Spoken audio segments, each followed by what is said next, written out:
Hello guys, may buntag sa tanan. Ay happy naman ako man ang ato ang gipahimo. Oscar! Ato ana ning trabaho nun mag-clearing ta diri dapita. Mana ako. Mauday ni ang atong pilingan sa bago natong dalan. Tanaw na to. Perting laluma. Kay nang lang dagan-dagan yung ambak na to ngayon ta diri dapita. Ug mao ni ang atong dalan guys, ang dalan. Medyo lapad na siya, dili na ta maglisod mag-agi. Tapos paliko diri dapita, padulong na sa main road. O di ba? Lapad kayo, komportable, o dili na yun ta maglisod aning dala na guys. Busa dili na nato dugayon, sugda na dayon. Dili day ta magkuha sa among sunuganan og basura sa una. Nindot naman siya kay bato-bato naman siya. Mao ni gwapo tambak nga yuta. Nakita niyo tong pikas gate na mo guys. Okay man tong dala na, pero ang nakaapan perting gamaya og perting batsiya.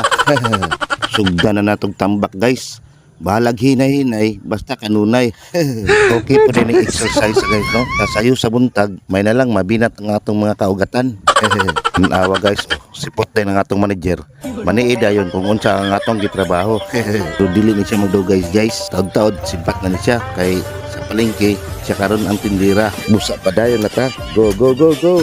Pag-ulan din ako napalit ng lutiha. Kay nang lanjud kaayo. Para na mi dalan diri ya. Ambot na sa bukid man ta mi. Kaning presyo ha, 30 minong dalara.